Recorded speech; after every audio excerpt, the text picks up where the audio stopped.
on a journey with a musical maverick.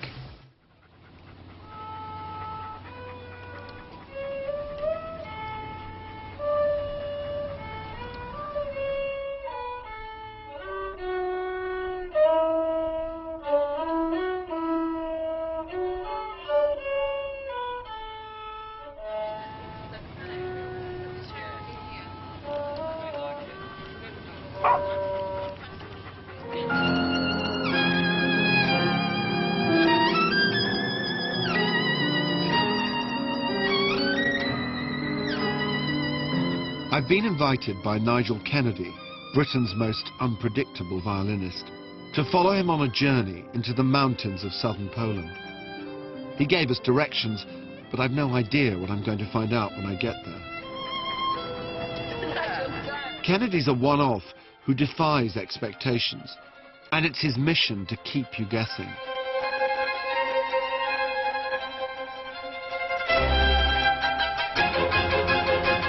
His recording of Vivaldi's Four Seasons made him the best-selling star of classical music. But that was 20 years ago. I want to know where his personal odyssey has taken him since then.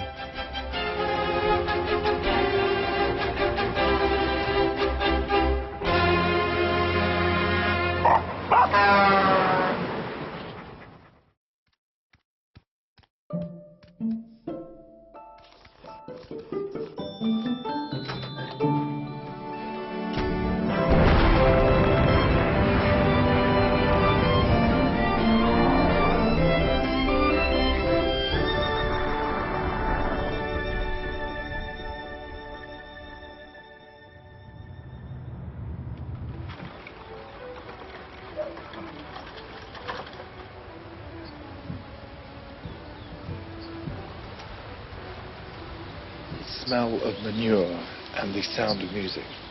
Promising start.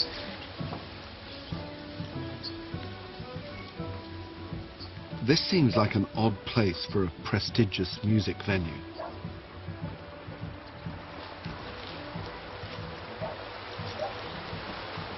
Are people really going to come all this way to the middle of nowhere for a Nigel Kennedy concert?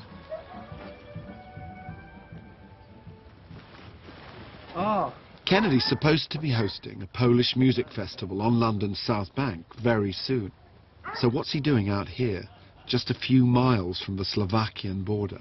It's either this or the festival hall. How did you make it down here, man? I don't know, to be honest with you. Of course, one hand left. No, he's not normally like this. I think he wants the camera. So what's the plan then? Well, Rehearsal? we've done it. Oh, you've done the rehearsal? Yeah, we've done it. Yeah, I've got a sick bass player. I'm semi-sick, but self-inflicted, so that's a different matter.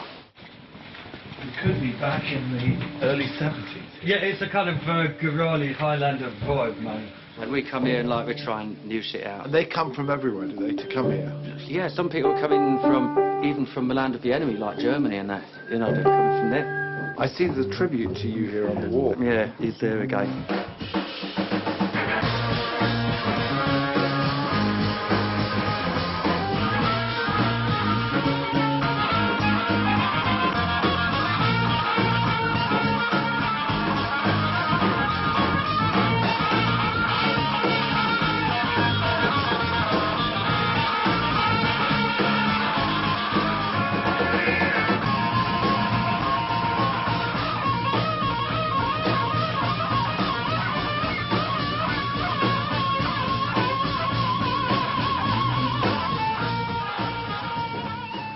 Why do you find it easy to play with Nigel?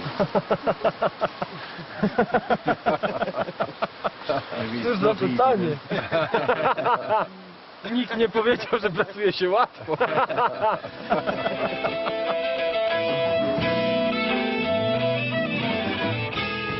It's very funny talking to the quintet. They all sniggered at the thought that you were a classical musician.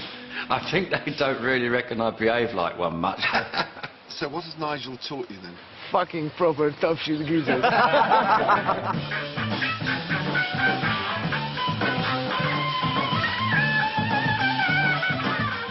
Relacje pomiędzy ludźmi, którzy znają się bardzo, bardzo długo. No i pasują bardzo do tego człowieka, który gra na skrzypcach muzykę klasyczną. Jest z zupełnie innego świata, ale zna zasady, jakie obowiązują w tym innym świecie, czyli tym trochę bardziej jazzowym.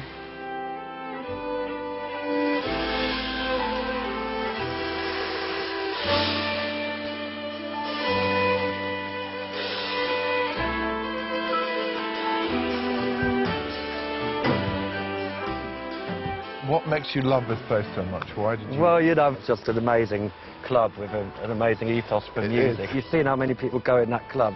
That's twice as much as the population of this village, you know. You know, that was a 4-hour gig, I think. Yeah, man. Finished past midnight, started about sort of 7:30, 8 o'clock. And when you... There was a lot of improvisation there, wasn't there? Yeah, absolutely. I mean, having chosen a band which is primarily jazz improvisers, like, you know, I can bring some songs in, like the style that I write, but there's a lot of freedom in there. If Kennedy behaves like a musical vagabond at the age of 53, it may be the result of the unusual pressures of his childhood. Well, I started on piano, actually, to be specific, and it was like not until I was about almost 7 that I started on the violin.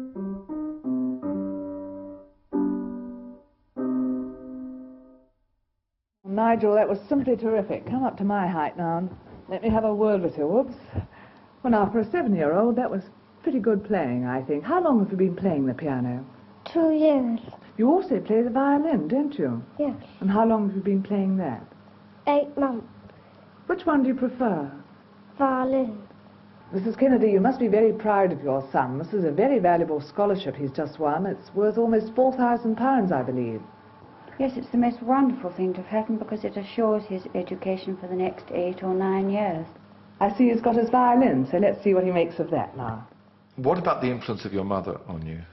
Obviously, classical music being in the house all the time. Maybe I wouldn't have been a classical musician if she hadn't been my mum, so, like, you know, that was a strong influence. I did have to ban her from concerts at some point because she was so critical of what I did that, at one point I just thought, well, it's not worth having her there. You know, and she'd go up and, like, be rude to all the other musicians and, like, and say, you know, you didn't play very well. I thought, well, that's the last thing I need is my mum sitting in the audience getting me even more fucking wound up.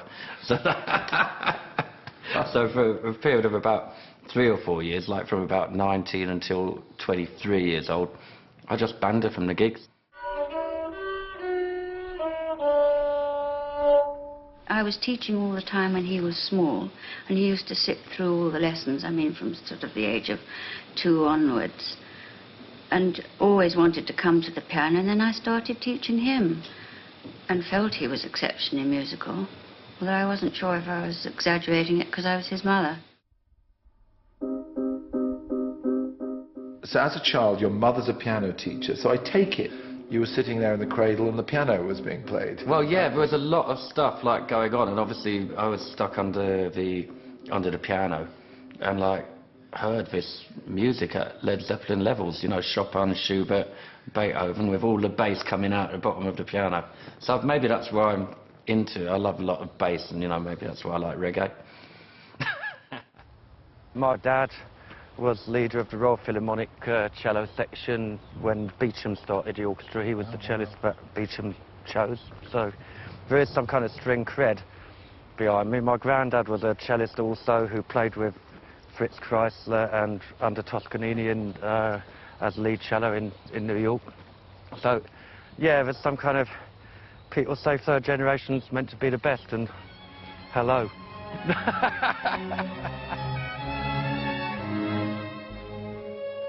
Although Nigel inherited a powerful string-playing gene, his father was on the other side of the world while he was growing up. Your father went to Australia having had a relationship with your mother but didn't know that she was carrying a child. Yeah, I think it was some kind of reconciliation, which kind of, like, I was the result of.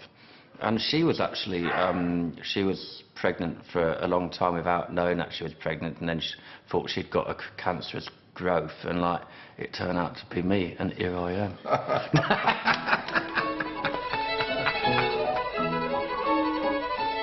He didn't meet his real father